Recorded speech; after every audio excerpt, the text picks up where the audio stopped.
Welcome to Music to Compose You, where the timeless melodies of classical music intertwine with narratives of personal transformation.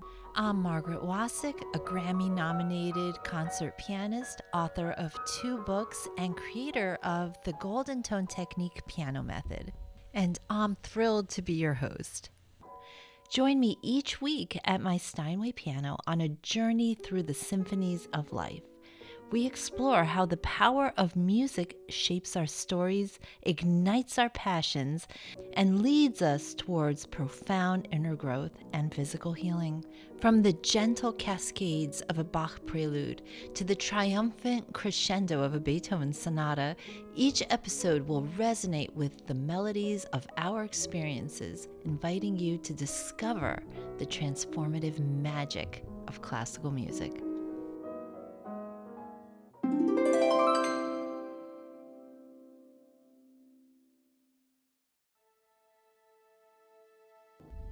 January 8th, 2011, Tucson, Arizona. It was a crisp yet sunny morning, and it seemed like a great day.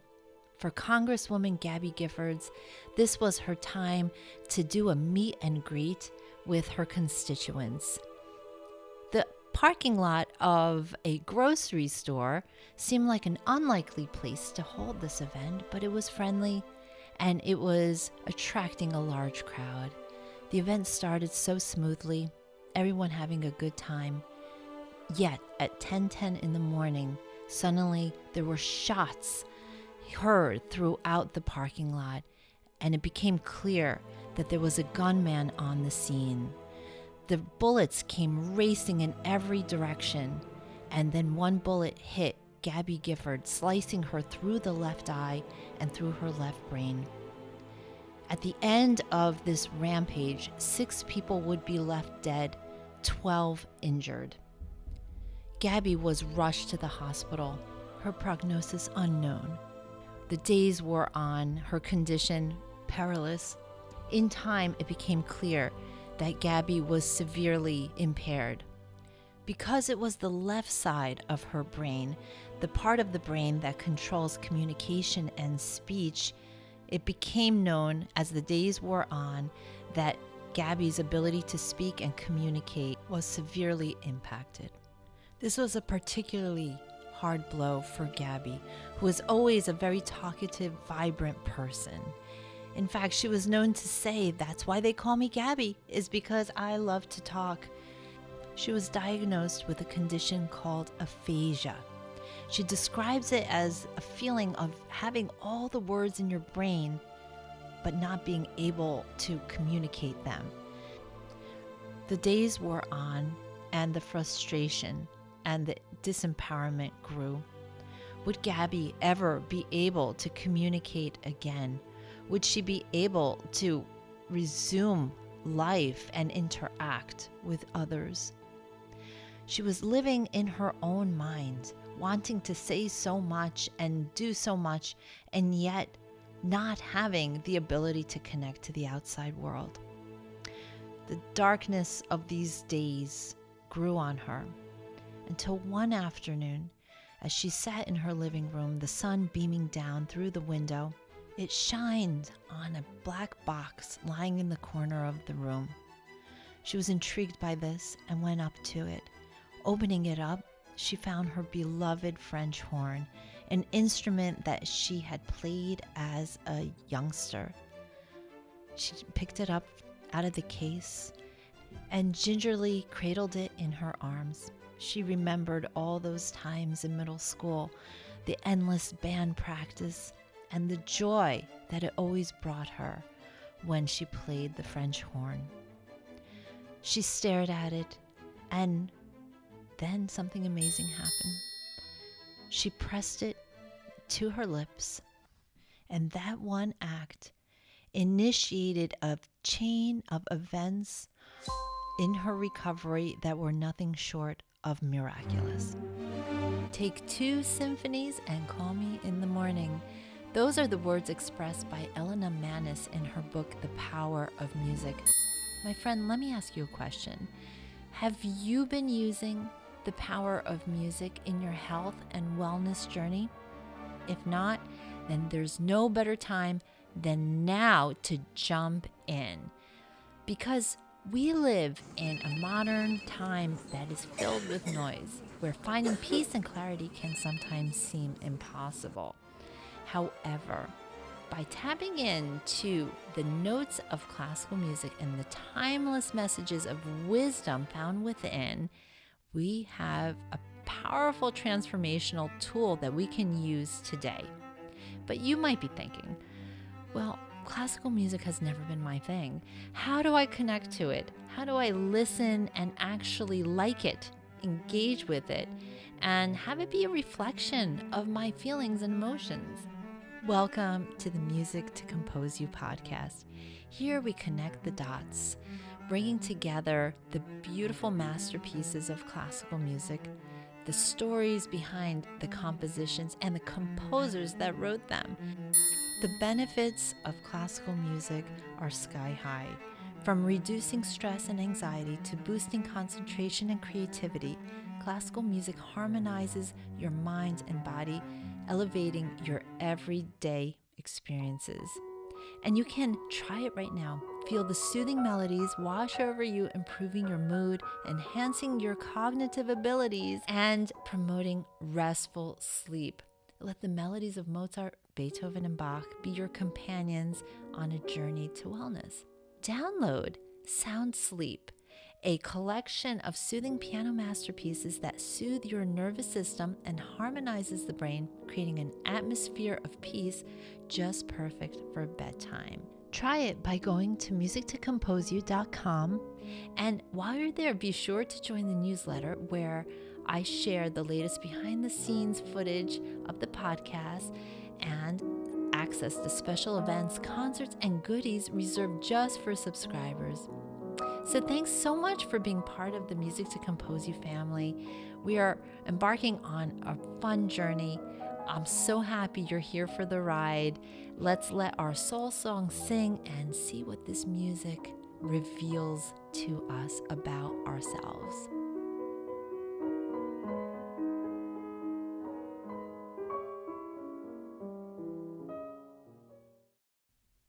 After Congresswoman Giffords was shot in the head during a Congress in Your Corner event in Tucson, Arizona, January 2011, she lost the ability to communicate due to a condition called aphasia, which affected her left brain.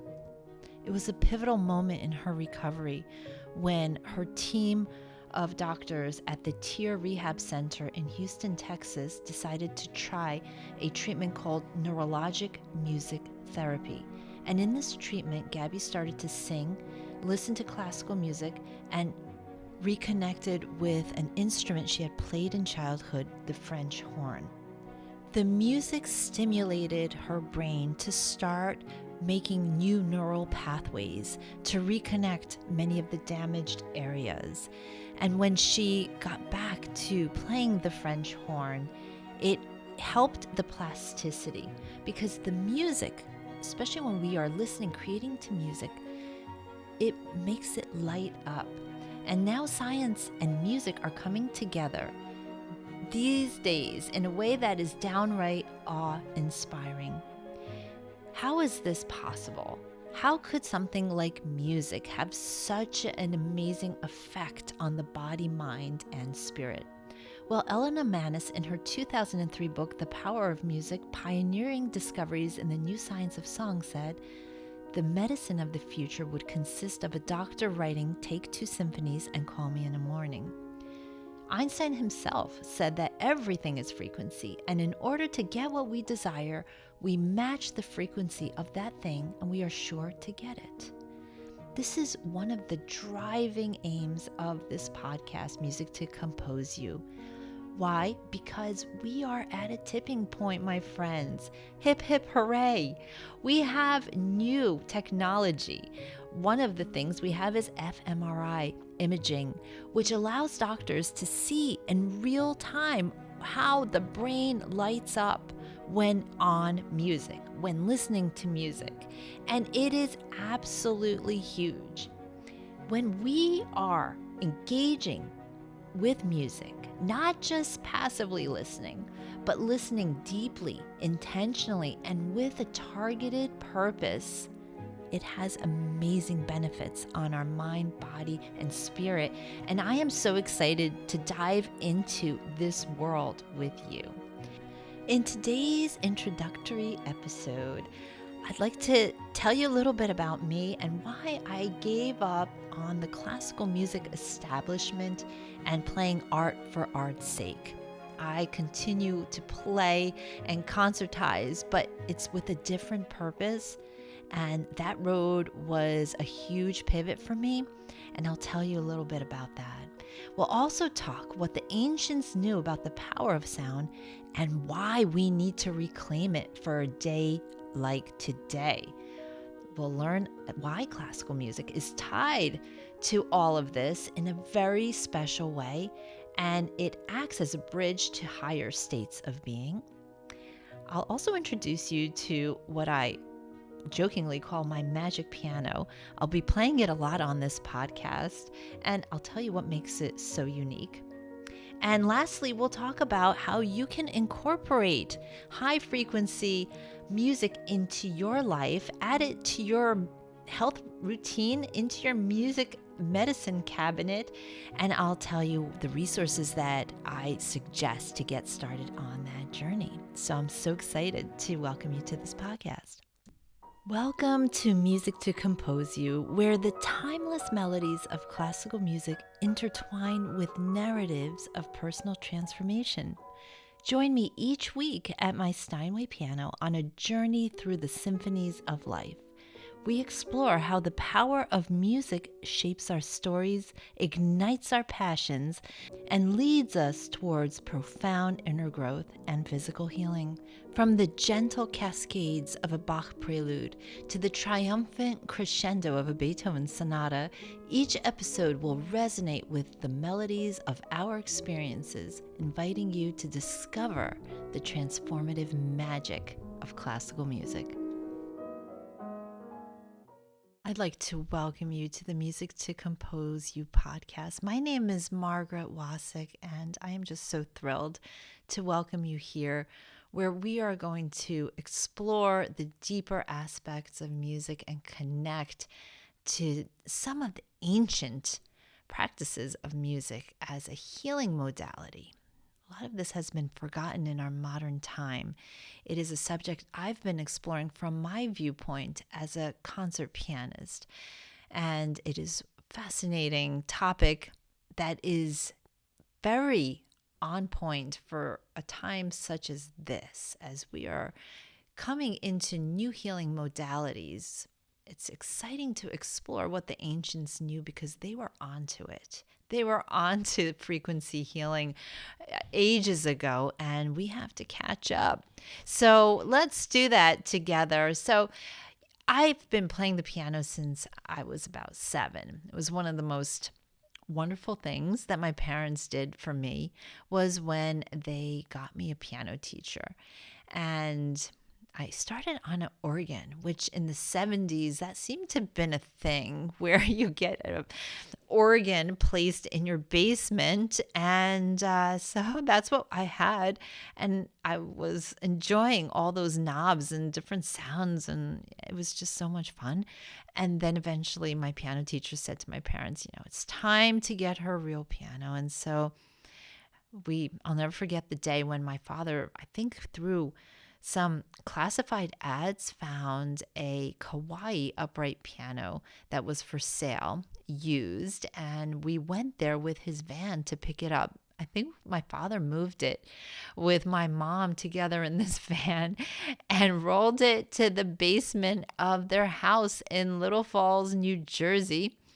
And it was a shag brown rug in the basement. And the piano got plunked there. And little did I know that piano would become my best friend, my diary, my comfort.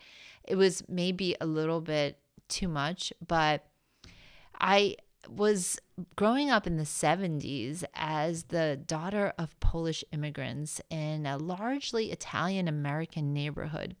And for some reason, and I really think it was because of a very popular show of the time called All in the Family, there seemed to be a lot of Polish jokes going on.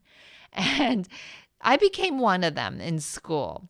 So it was brutal. I had no friends. It was just hard. Every time I'd walk to school, I'd get picked on. I was really shy, which didn't help.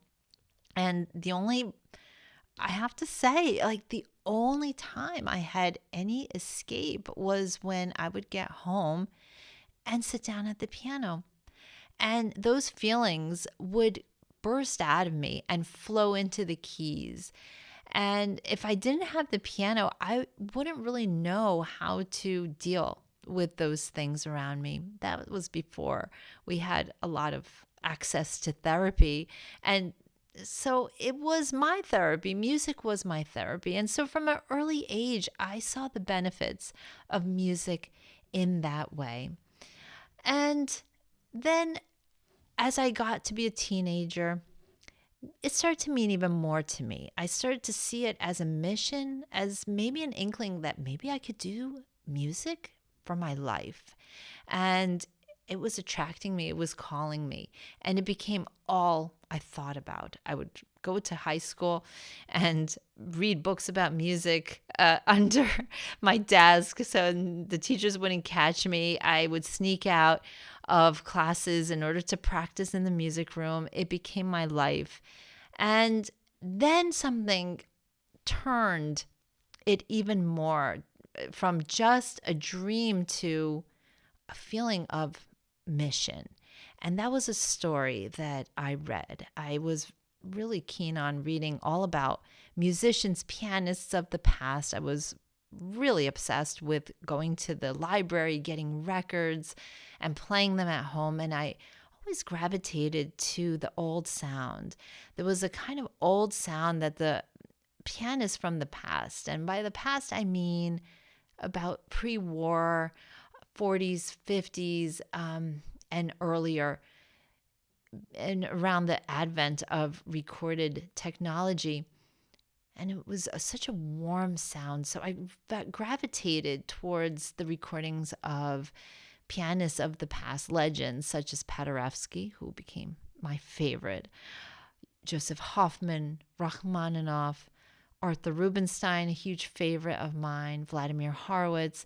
These were my friends. And so listening to their recordings was so inspiring to me. And I would read books about the composers, and I was always struck about how difficult their lives were. It didn't seem that one had an easy life. It was always marred with some sort of difficulty, some huge obstacles. Or they had such short lives. If you think about the life of Mozart or Mendelssohn, they died in their 30s. Chopin was only 39.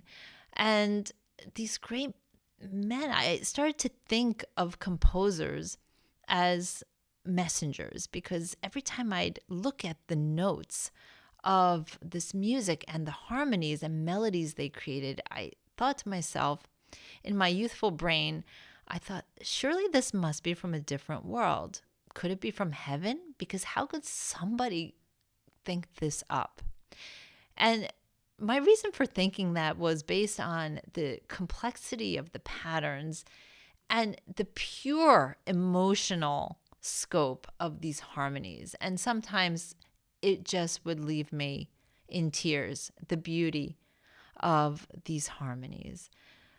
And as I read about the composers, there was one in particular that I was so drawn to, and that was Franz Liszt. Franz Liszt was born in 1810, and he became known as the greatest pianist of the time, and maybe of whoever lived. But unfortunately, there's no recordings of him. But in any case, he also wrote such stunning music. He was a deeply spiritual man, and his writings tell the story. And he wrote a lot of music which also had deeply spiritual significance. He was a man of letters. He wrote tons of letters. He wrote impressions of things that struck him. And he was a man of the world who was involved in art. He was involved in literature, always reading, always enriching himself. And then he would take that inspiration and turn it into music. How he did all he did and toured until he was about 40 years old. He toured essentially all of Europe 3 times, as far as from Scotland to St. Petersburg. And in those days, it was with a horse and carriage. So not easy, but he did it. And I remember as a kid reading a story of when Franz Liszt was just about to burst on the scene and have the huge career. He was already getting so much notoriety. He was a child prodigy, but now he was entering his early 20s and everybody was taking notice of him.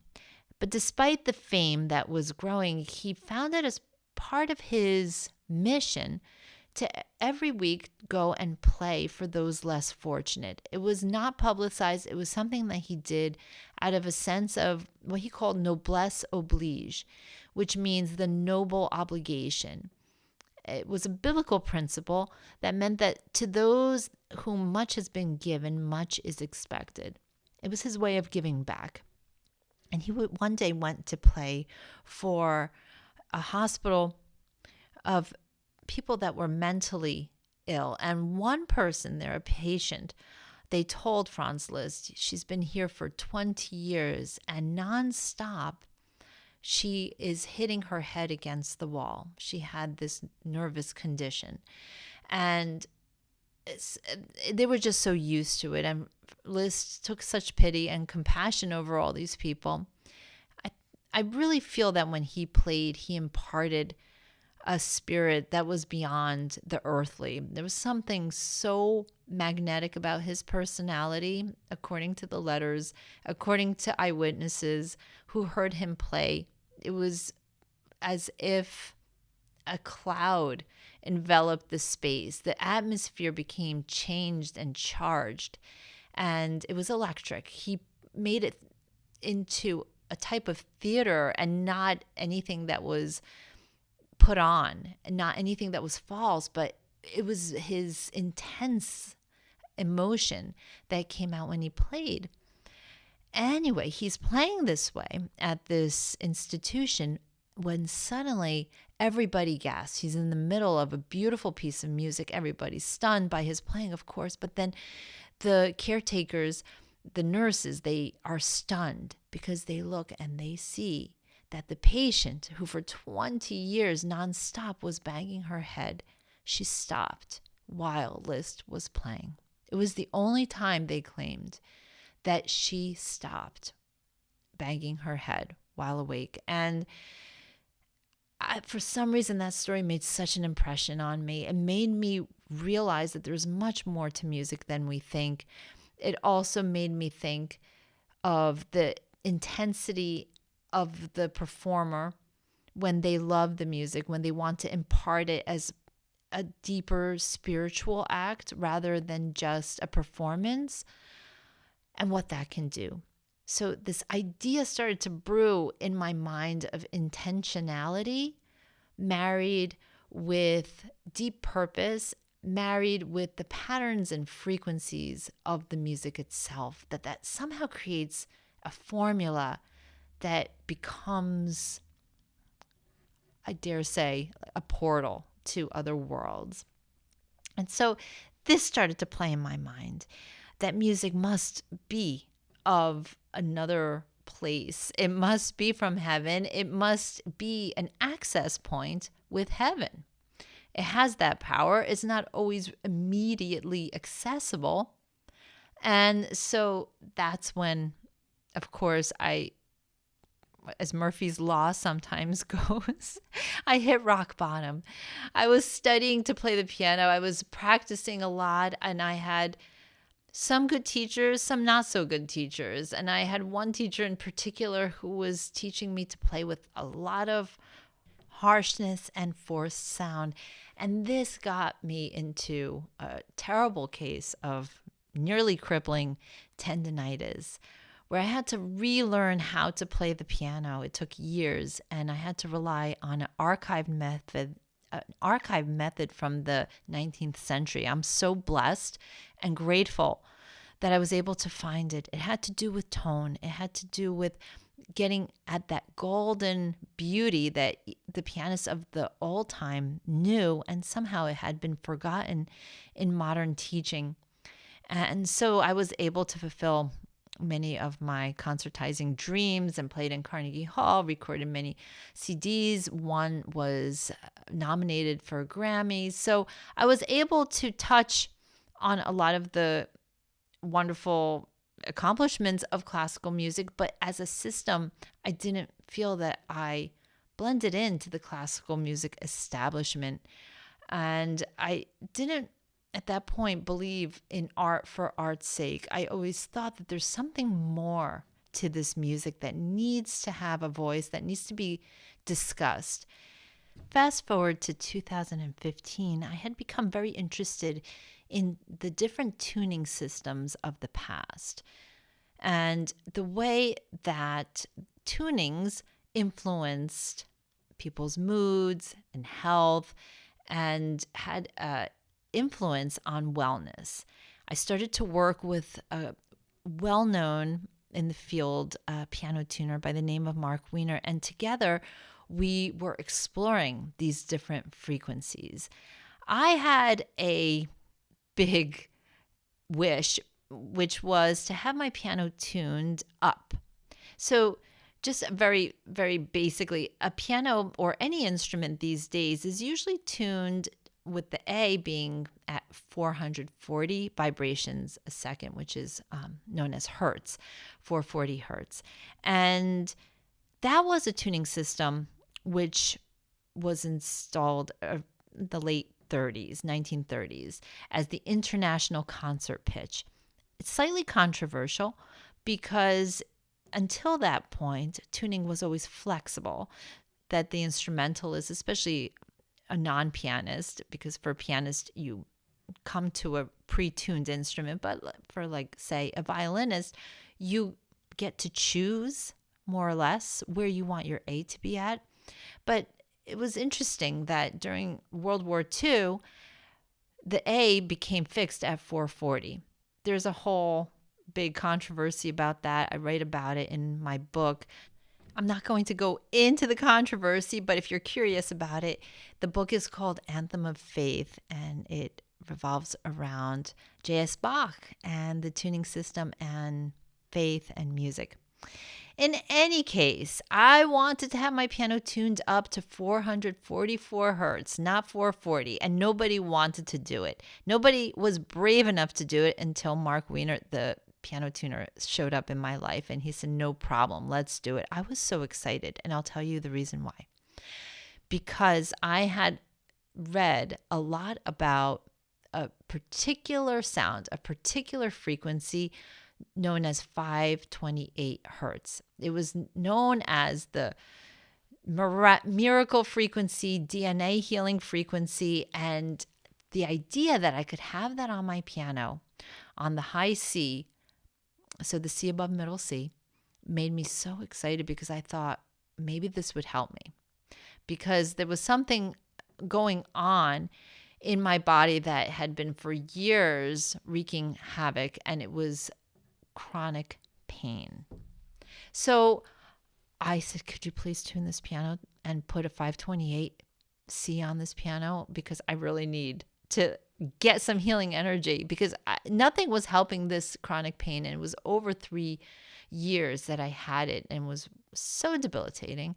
And so in any case, Mark tuned the piano and I started to play it, and little by little I felt that the energy had shifted in my body as a result of playing the piano in these new tweaked frequencies.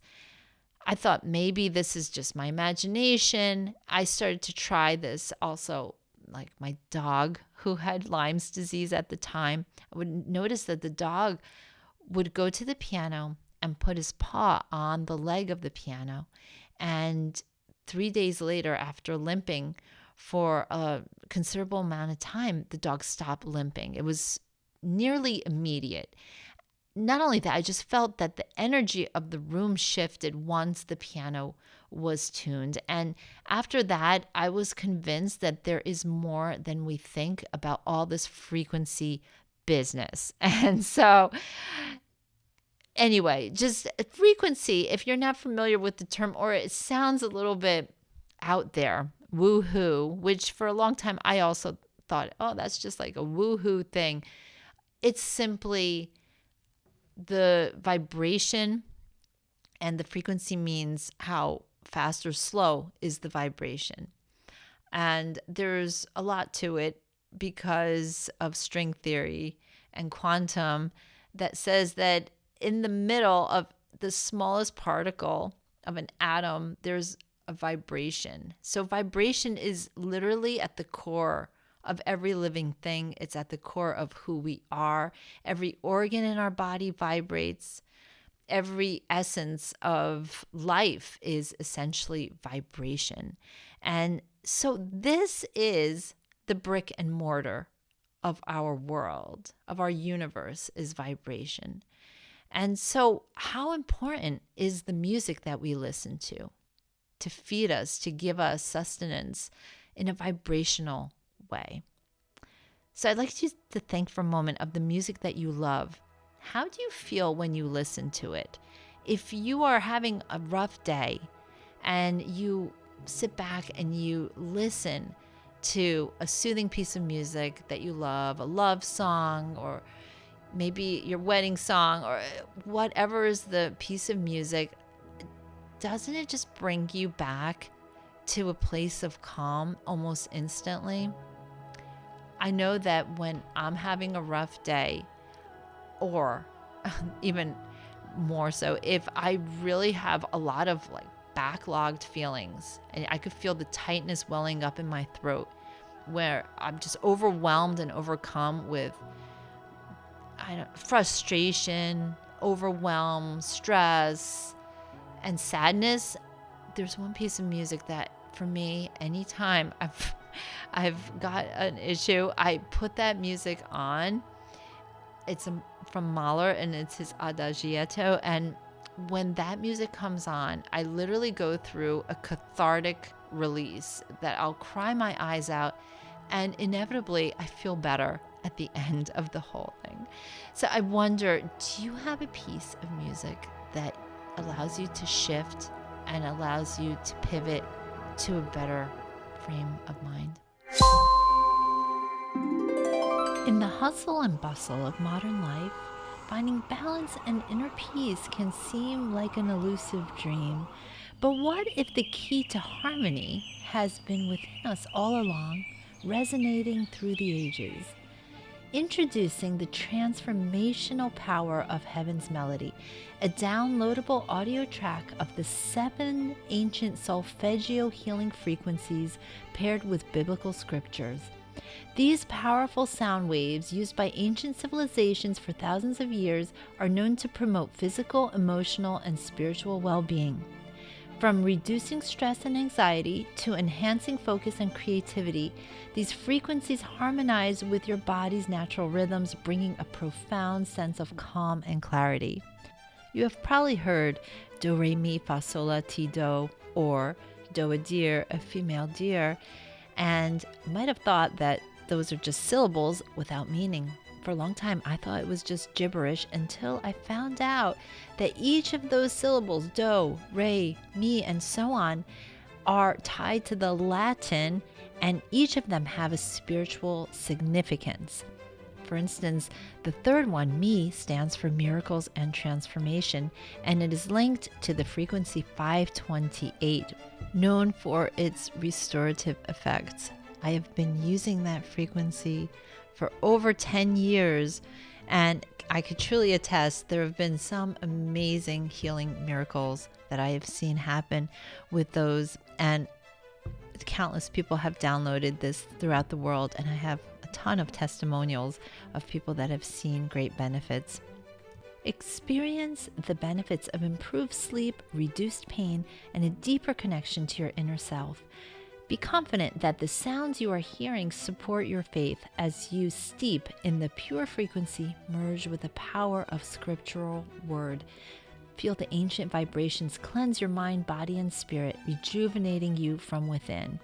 To listen, learn, and download, visit musictocomposeyou.com/heavenmelody. Let's pivot to what the ancients knew. How did they engage with music? Well, ancient civilizations used music for spiritual rituals, and when they did that, they often played the harp, the lyre, and flutes a lot in the temples. Another thing that the ancients used music for were healing practices, in which case they used chants and rhythms to invoke divine assistance for healing. Since the earliest times, music was used as a bridge from heaven to earth to engage with forces, energies, consciousness, higher ways of being. So some examples of the way ancient cultures did that. For instance, the ancient Indian raga therapy used specific ragas or melodic framework sequences that were thought to affect different parts of the body and mind, promoting healing and well-being. There was also in ancient China, the Chinese 5 elements theory, where music was associated with the 5 elements, wood, fire, earth, metal, and water, and believed to balance the body's energy. So right away, we see such a connection, the mind, the body, the spirit, and music as that unifying thread. Native American cultures use music in healing ceremonies. Drumming, chanting, and singing were central to healing ceremonies, invoking the spiritual world to aid in the healing process. So, what is special about classical music that also acts as a unique bridge to higher states of being? Well, for that, we have to look to Pythagoras. Do you remember Pythagoras? In school, we learned about Pythagoras in geometry and his theorem, and I was horrible at Pythagoras. So for a long time, I was like, Pythagoras, no. But Pythagoras was such a cool guy.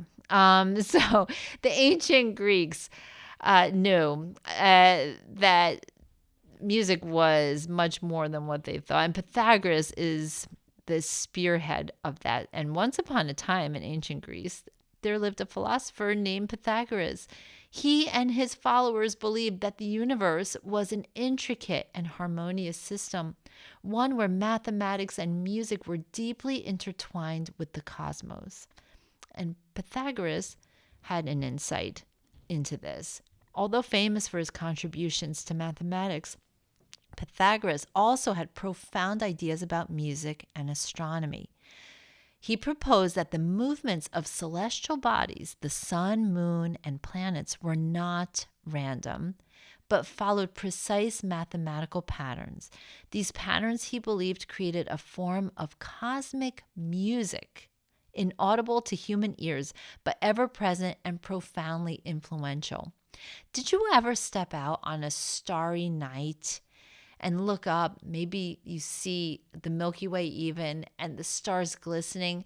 And do you ever have this sense that there is a harmony in this universe, that there is almost a musical going on, a conversation that the stars are singing to one another or something like that?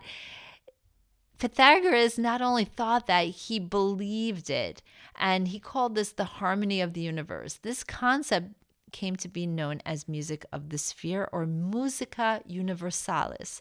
According to Pythagoras and his followers, each planet produced a unique sound based on its orbital revolution. These sounds or musical notes formed a celestial symphony that reflected the universe's inherent order and harmony. Observations from ancient Greeks who were avid stargazers, they were very much into looking up to the cosmos. They built observatories and used early forms of telescopes to study the heavens. As they observed the night sky, they noticed the regularity and predictability of celestial movements. They saw patterns and cycles, which they interpreted as evidence of a grand cosmic design.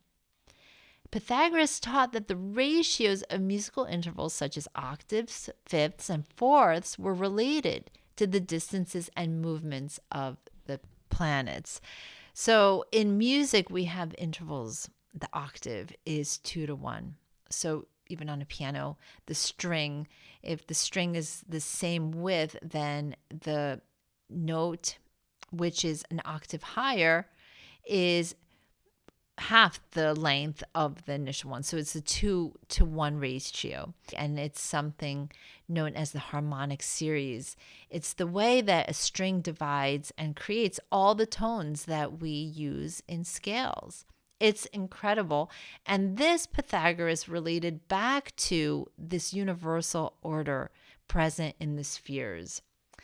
How does this come to reflect the way classical music then originated? Well, in the medieval and Renaissance period, the concept of the music of the spheres persisted, and that was through the Middle Ages and the Renaissance. Medieval scholars, influenced by ancient Greek philosophy, integrated this idea into their own cosmological models. During the Renaissance, figures like Johannes Kepler continued to explore these ideas. And Kepler, in his work Harmonia Mundi, sought to find mathematical harmony in the laws governing planetary motion. And that was inspired by the ancient notion of this cosmic music, this silent music. We can't hear it, but it is existent. So Pythagoras had an interesting, he put his money where his mouth was when it came to his philosophy on music. And he created the first types of scales, which were modes. And according to Pythagoras, and easy to hear, jazz music uses a lot of modes, and classical music also took 2 modes out of the original Greek modes of music. And so each mode had there were 7 modes, and each mode had a different flavor, a different characteristic. And Pythagoras would say to those making music for the theater, for the Greek theaters, they would say, okay, so if you want it to sound more like military music, use this kind of mode. Or if you want it to be more sad and expressive, use this kind of mode. And so it was very specific. And it was almost that Pythagoras wanted to try this out and see, how far can I take this? How much do we react as human beings to music and these ratios and these frequencies? Well, Pythagoras wanted to put this to the test. So the story goes that one day Pythagoras was sitting under a tree with his lyre, a little harp, and he noticed that a neighbor was running furious. He was very angry and he was shouting, "I'm going to kill you. I'm going to kill you when I find you." He was going out of anger because of some kind of crime that this one man perpetrated against him. He was going for revenge. And he's running, and he's about to pass Pythagoras, and he's in a fury. And suddenly Pythagoras changed the tune of what he was playing. And apparently the change of tune, the change of mode, was so vast that it changed the atmosphere. It changed this man's feelings. And he was able to calm down. And he never actually got the revenge. He stopped that anger. And he went into another frame of mind. So it's really incredible how music does affect us in subtle and not so subtle ways. So Pythagoras' influence was huge in classical music, and I'm going to name a few ways to just paint this picture of how the classical is tied into ancient roots the ancient roots of music is tied in to healing rituals, spiritual rituals, and cleansing events. So Pythagorean influence in classical music, number one, mathematical ratios and musical intervals. So we have talked about how Pythagoras discovered these ratios and that the musical intervals, which is the distance between two notes, are expressed as the ratio of whole numbers, small whole numbers, so that we have, again, the octave 2-to-1, perfect fifth 3-to-2 ratio, the perfect fourth is a 4-to-3 ratio, and so on. And these ratios become the basis for the scale, Pythagorean tuning, a system that was used until the medieval period. So Pythagoras had his own tuning system derived from the harmonic series. So that's already in the roots.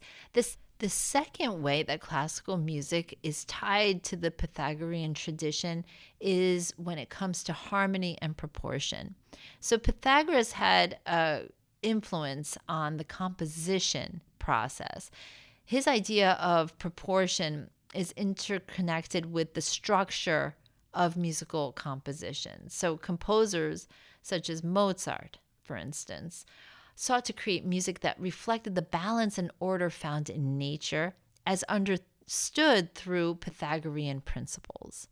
And that is a key thing in classical music, is its sense of order and structure. It's a pattern, it is a logic, it is an approach that is so unique to the classical tradition. So the pursuit of harmonic proportion can be seen in the works not only of classical composers who aimed at creating aesthetically pleasing and mathematically balanced compositions, but also in the art of the classic time.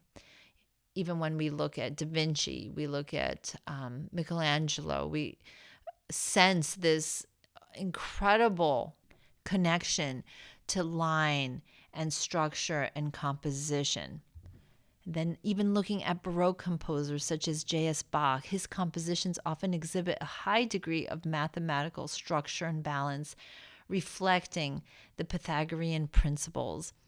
And the last thing I will mention, in classical music, there is a kind of rule. It follows certain rules. And the rules have to do with the way harmony works, and that is until we come in history to the 1900s, essentially, with the rise of the 12-tone system. But until then, harmony has certain natural laws, which is that every dissonance must be resolved somehow. And to be a classical composer would take years and years and years of studying a practice called counterpoint, which is the study of how the lines of music work together to form harmonies and how they must function. And again, that much of that has to do with how to treat dissonances when they occur. We also find in classical music pattern, repetition, and also subtle ways that a pattern is changed and how it moves, how it modulates through different keys.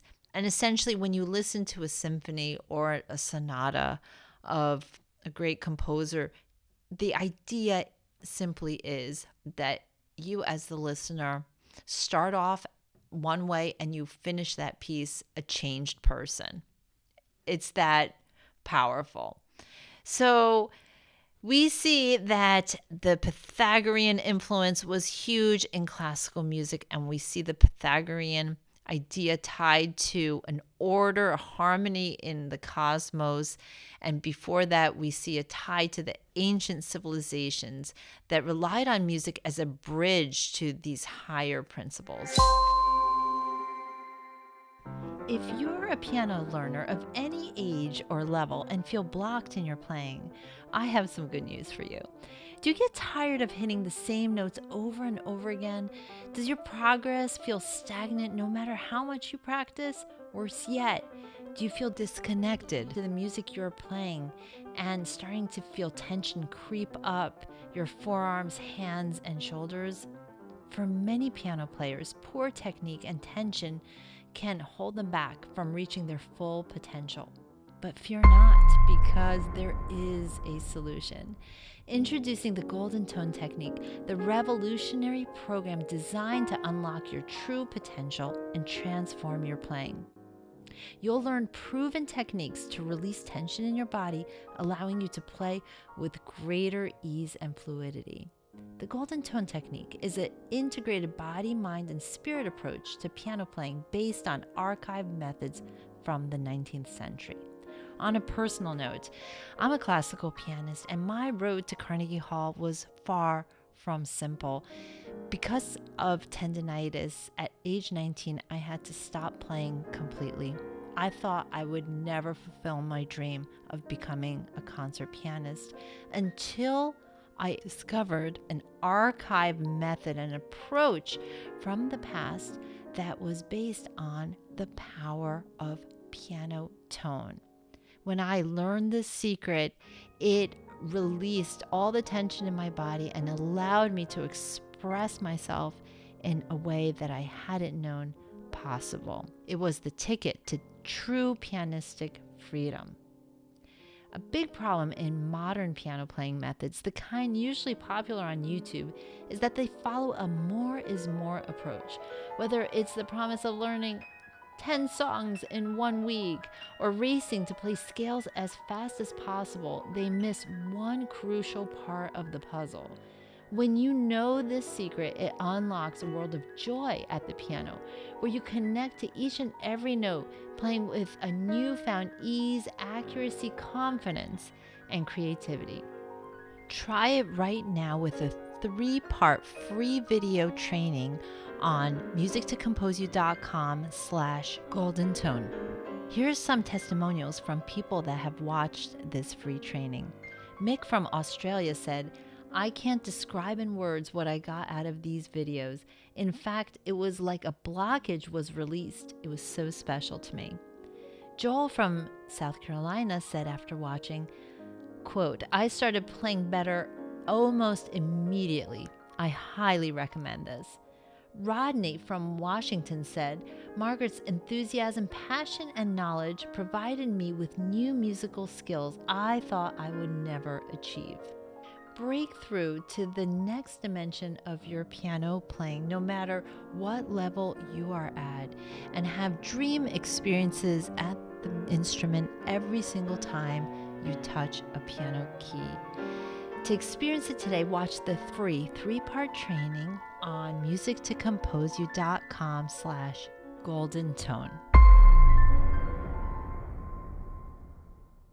So to wrap up this episode, I'd like to give you some tips on how to get started adding music as part of your wellness routine. I like to call this adding music to your medicine cabinet. How can we access the goodness that music has to offer? I mean, it's free. It is based on vibration and frequency, which is the stuff of life. And it really moves and changes things, elements in our body. And so I've got a couple of thoughts and ideas for that. We'll be talking more on this podcast as we go through. We'll be learning about the different music and the different composers and the benefits of their music on our health. But much more than that, really, it's about the soul of this music, the message of the music, the emotion of this music, and not at all clinical, but it happens to be good for us. So we will talk about that too. So what I've done is I've created a bunch of music on my Spotify. The Music to Compose You Spotify playlist has things for many different conditions. So if you'd like to check that out, there might be something there that you will resonate with. And right now on the Music to Compose You website, there is a free download, Music for Sleep. And what I do with my music, which is different, is first I play it on my, well, you know all about my magical piano tuned to 444, which already has real benefits. But I also enrich the tracks with frequencies. Now, these frequencies are taken from the ancient solfege. We'll talk more about the ancient solfege in future broadcasts, but if you'd like to get a crash course in what that is, you can go to musictocomposeyou.com/heavenmelody and check it out, what they are. It's fascinating, and so I enrich the tracks with a frequency designed for that purpose. Just as Pythagoras knew that certain modes elicit certain responses, these frequencies also have a certain beneficial effect. So you can read up on that, experience it with the free Sound Sleep download on the website. And as a thank you for listening to today's podcast, I'd like to share with you something pretty extraordinary. It's a one-of-a-kind track, and it was made on a piano that I had tuned by my friend Mark, who you already heard about, in all of the 6 solfege frequencies. Now, this piano, I have to tell you before you hear it, it sounds like it's from another world because these frequencies are we're not technically used to hearing all of them together, but it was such a challenge for Mark to bring them together in one system on one piano. I thought before hearing it that I could just play any of the music that I've known. Like, okay, I'll play some Mozart on it. No, it doesn't work. I had to compose a piece for this instrument tuned in this way. It's unbelievable. It sounds like from another world. I would love to hear your thoughts on it. The name of the piece is Sarayu, and here it is.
I love the otherworldly character of the piano tuned that way.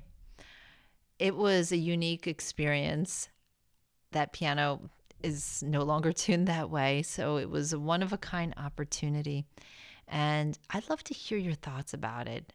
Many people have written to me about how they find those sounds extremely therapeutic. If you'd like to learn more about them, again, you can go to Heaven Melody on the Music to Compose You site and read up on the spiritual and health benefits of each one of them. And to have all of them available on the piano was something to behold. So thank you for listening to today's premiere episode. And next week, we're going to get started on something very exciting. It's an 8-part series of Beethoven, and we're going to journey through the narrative of personal transformation found in the life and music of the great Ludwig van Beethoven. In episode 1 next week, we will examine the concept of self-actualization through the lens of one of Beethoven's most profoundly intense pieces of music, the Appassionata Sonata. So we are going to go to the piano for that one. We're going to learn about Beethoven's life, just as he transcended the boundaries of classical music to express his innermost thoughts and emotions. We too are inspired by his example to reach our fullest potential and become the truest versions of ourselves. Beethoven gives us the life lessons and musical cues we need to transform to the best life possible. So be sure to subscribe if you like today's podcast and join me next week for a fun-filled episode. Thanks for listening.